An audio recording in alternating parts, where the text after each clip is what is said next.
Buen día, profesor. Mi nombre es Marlon Pinto. Mi compañero es Elkin Castellanos.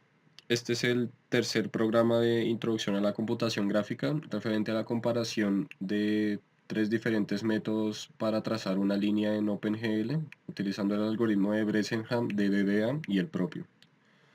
Establecimos para la ventana de trabajo un ancho y alto de 600 por 600 definidos globalmente y utilizamos la función o el ingreso de las coordenadas por medio del mouse de la siguiente manera. Para el botón izquierdo le asignamos el método de Bresenham, para el botón derecho le asignamos el método de DDA y para el botón central del mouse le asignamos el método propio para el trazado de la línea. Funciona de la siguiente manera cada método. Le establece un color a los píxeles que va a dibujar, en este caso el de Bresenham es de color rojo. Le asigna a X, Y a Y las primeras coordenadas al realizar el clic y la opción del switch inicializada en 0 también más arriba, donde dibuja el primer píxel y pasa la opción igual a 1 para el siguiente clic que volvamos a realizar con el mismo botón entre a este caso del switch. En el segundo caso establecemos las segundas coordenadas de la línea y realizamos inmediatamente la función respectiva para el trazado de la línea. De la misma manera aplica para el algoritmo de DDA, simplemente se cambia la función que va a utilizar, perdón, y de la misma manera para el método propio. Para empezar a explicar los métodos, inicializamos con Bresenham. El método de Bresenham utiliza una serie de determinantes que establecen cuando hay un cambio es decir, cuando hay un movimiento de ambos ejes para continuar el ciclo o solamente del eje mayor. Es decir, que puede un valor puede asumir la posición de 2 píxeles dependiendo de cuál sea el determinante. Para empezar, determina de X y de Y, que es prácticamente el tamaño de los dos ejes en la línea. Los compara, dependiendo de cuál sea mayor, va a crear los siguientes determinantes. En este caso, si se da el caso de que el eje X sea mayor o igual al eje Y de la línea, estos van a ser los siguientes valores, donde D va a ser una variable que se va a estar cambiando constantemente operando con las otras dos determinantes, que es el doble del tamaño menor, en este caso de Y, menos el tamaño mayor, que es de X. Es un valor inicial que se va a estar modificando conforme pasa el ciclo. ds es el doble de la distancia menor. Y dt es el doble de la diferencia entre las distancias. Este valor siempre va a dar negativo, ya que se va a poner en orden de que el valor menor se ponga antes del diferencial. Y va a ser una sustracción que se va a realizar constantemente dependiendo de las condiciones que vienen a continuación. Entonces primero se define a X y Y como las variables que vamos a estar utilizando constantemente en los ciclos y van a asumir los valores, las coordenadas que se le van a estar pasando a los puntos para dibujarlos desde el principio. En este caso, asumiendo que X inicial es menor que X1, es decir, que está a la izquierda de X1. Los valores X y Y toman los valores iniciales. Si no es el caso, entonces los valores toman los valores finales y los valores finales toman los valores iniciales. Es decir, que siempre se va a trazar la línea de izquierda a derecha. Dibuja el primer píxel con las primeras coordenadas y entra al ciclo. El ciclo siempre va a depender de cuál delta haya sido mayor. Como en este caso el delta X fue mayor que delta Y, va a ser el ciclo desde la variable X hasta que llegue al punto final de Y. ahí va a estar el principal eje en X. La primera condición define cuando D es negativa, y este es el determinante de cuando se traza un píxel y se avanza diagonalmente o solamente se avanza horizontalmente. En este caso, que es donde dx es mayor. Entonces, cuando d llega a tomar un valor negativo, primero se le vuelve a restablecer un valor mayor o más cercano a los números positivos, que es el DS que también habíamos establecido al principio, que no es modificable. Y después de realizar eso, simplemente aumenta en el eje X y traza el píxel. Es decir, no aumenta en el eje Y, sino solamente en el eje X. En el caso en el que tenga que aumentar en el eje Y, significa que este determinante es positivo y se vuelve a realizar una calificación dependiendo de la orientación en el eje vertical. Si en este caso Y es menor que el Y final, Y va a aumentar su valor. Si no es el caso, Y va a disminuir. El caso es que de las dos formas va a tener que llegar Y hasta Y1, si es mayor o menor de las dos distintas formas posibles. Este aumento, o mejor dicho, de crecimiento, se debe a el dt negativo, que va a restablecer a d como un valor negativo constantemente las veces que establezcan los determinantes, para trazar, o mejor dicho, modificar las coordenadas diagonalmente o hacia un solo sentido. De la misma manera utilizan cuando el dy es mayor que el dx, solamente que cambian los determinantes, asumen el valor de invertidos, mejor dicho, y los valores de x y y dependen más bien de la diferencia entre y0 y y1. Por el resto de la condición, o más bien del ciclo, va a comportarse de la misma manera, solamente que en este caso va a ser cuando la variable del eje vertical llegue hasta el punto final del eje vertical.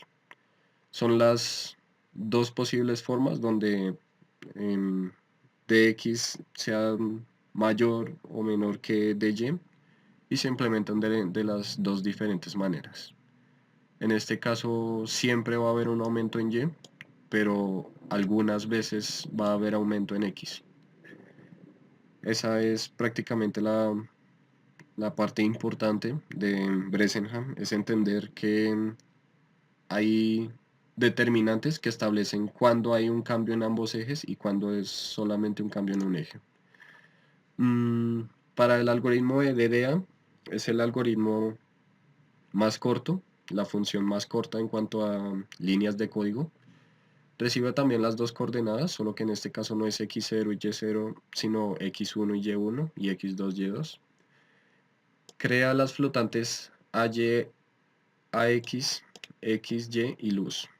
También crea el entero i, que va a estar pasando por el ciclo y que va a definir cuándo va a terminar de dibujar los píxeles. Entonces, la primera condición es prácticamente la misma que tenía el anterior algoritmo, donde se decide cuál delta es mayor. En este caso la condición es si delta x es mayor o igual a delta y, igual que la anterior. Si delta x es mayor, luz va a asumir el valor de delta x. Si delta y es mayor, luz va a recibir el valor de delta y. Es decir, que luz siempre va a tener el valor de el delta mayor. Y se le va a asignar a x y a y el valor del delta respectivo. Es decir, si es a x, es el delta x dividido en el delta mayor que haya tenido el método. Entonces, por ejemplo, en este caso, donde delta x fue mayor o igual a delta y, luz va a asumir el valor de delta x. Es decir, que ax va a ser delta x dividido en delta x. Es decir, que va a tener un valor de 1. Y prácticamente el ax y el y va a ser la constante de aumento o de crecimiento que va a tener la, que va a tener el movimiento del eje cuando vaya a dibujar el píxel. Me explico más adelante. Primero inicializamos los valores de X y Y en las posiciones iniciales, las coordenadas iniciales, como números flotantes. E inicializamos ahí con el valor de 1. Y va a recorrer el delta mayor desde 1 hasta que llegue a su valor. Recordemos que delta, luz, siempre va a tener un valor positivo por este absoluto que va a utilizar para el delta. Sin embargo, acá en las razones de cambio pueden ser positivas o negativas, ya que en este caso si x2 es menor que x1, pues habría un decrecimiento en vez de un incremento.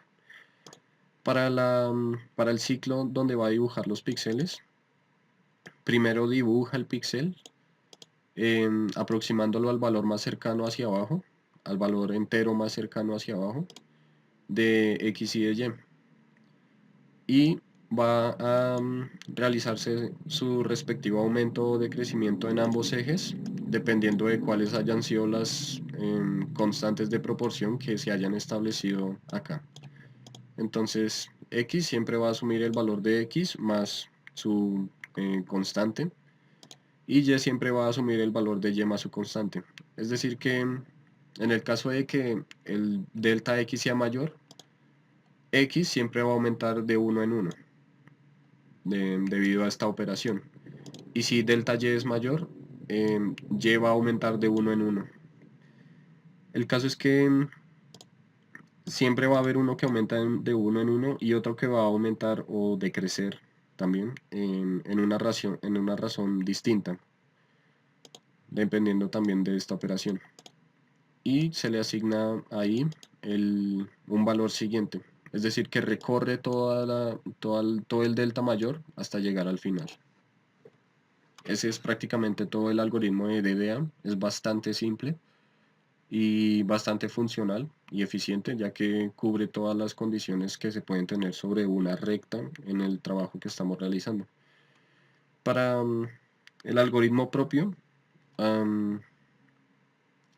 utilizan las operaciones geométricas del trazado de una línea, donde utiliza una pendiente y donde tengo que incluir una línea vertical, ya que ya no puede ser trazada en un plano cartesiano, sino que se tiene que incluir como una posibilidad que el programa puede realizar cuando los dos valores de x son iguales. Entonces prácticamente se evalúa cuál valor de y es mayor y se realiza un ciclo donde se dibujan los píxeles dependiendo de cuál de si va en incremento o en decremento. Entonces y siempre inicializa en y1 sin importar dónde estén, pero va a aumentar o a disminuir en una proporción de 0,1 dependiendo de cuál sea el orden en el que se ingresaron los clics. Y esa sería como la primera condición que cubre el algoritmo. El resto sí es muy similar al resto de algoritmos. Acá prácticamente evalúa siempre cuál delta es mayor. En este caso la pregunta es si el delta y es mayor que el delta x, pero utilizando las pendientes. Sabemos que una pendiente de 1 es una razón prácticamente de 45 grados, pero dividimos las posibilidades que puede trazar una línea como un octante y dependiendo de eso va a implementar sus respectivas condiciones. Entonces en este caso, si delta y es mayor que delta x, se asume a y como la variable independiente y a x como la variable dependiente. Se utiliza este if y este else, son lo mismo que se realizó acá, de cuando es incrementando o decreciendo el valor de i, para que cubra de cualquier modo en el que se ingresen los datos. Y el otro método es, bueno, la otra condición es cuando delta X es mayor que delta Y. Y es exactamente lo mismo, solo que en este caso la variable X es independiente y la variable Y es dependiente, que siempre se va a redefinir antes de trazar el píxel, dependiendo de cuál sea el valor que haya tomado Y en ese momento. Estas operaciones, o más bien estas ecuaciones, se implementaron modificando la ecuación de punto pendiente para una línea, para una recta. Solamente que pues estas ecuaciones tienen límites, o más bien los límites se establecieron en los ciclos donde dice dónde empieza y dónde termina. En cuanto a líneas de código, el, el algoritmo propio es más corto que el de Bresenham, pero el más corto de todos, ese es el de DDA. Entonces ahora vamos a evaluar los diferentes métodos en el depurado del programa.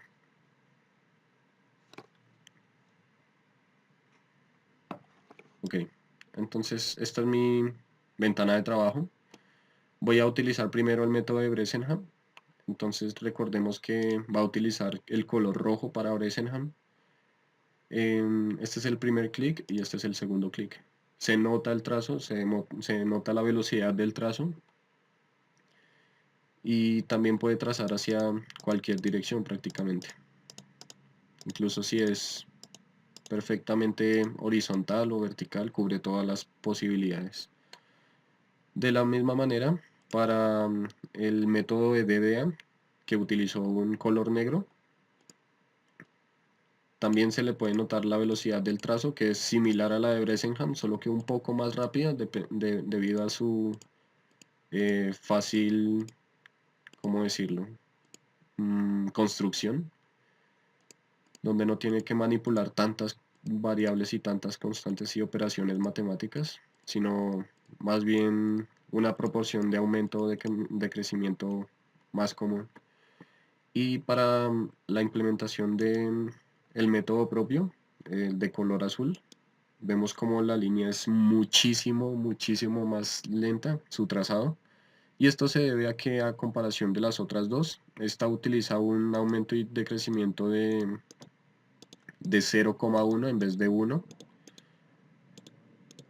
Entonces, aunque también cubre todas las posibilidades de ángulos, em, se demora muchísimo más en ser trazada.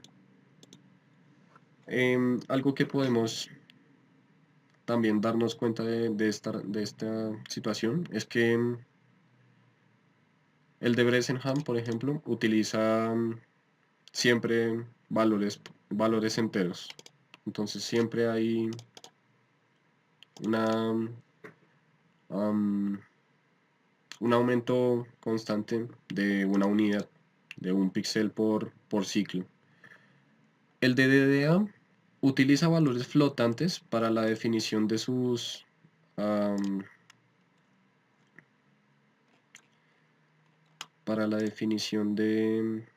de sus variables, es decir, de las razones de cambio, pero recordemos que utilizando la función de floor de la librería math, está aproximando siempre a un valor entero. Es decir, que dibujar píxel siempre recibe un valor entero, pero está más aproximado que a comparación de los valores siempre enteros que podría estar utilizando.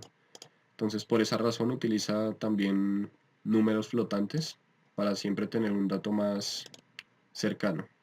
Y el método propio siempre utiliza valores flotantes para su trazado. Entonces, el aumento o decrecimiento siempre va a una razón de 0,1 en ambos ejes. Bueno, en el eje independiente, perdón. Y por esta razón es el trazado más lento. Más adelante, para el uso de líneas curvas, por ejemplo, el método de Bresenham y DDA son comparables. Unos pueden ser mejores que otros dependiendo de la función o más bien el tipo de curva que tenga la línea que se quiere trazar. Pero como método propio, no, este método de nuestro método propio no funcionaría para el trazado de curvas, ya que no utiliza razones de cambio modificables, sino utiliza una pendiente que es constante y se va a quedar siempre. Entonces, eso sería todo con respecto a este programa. Gracias por la atención.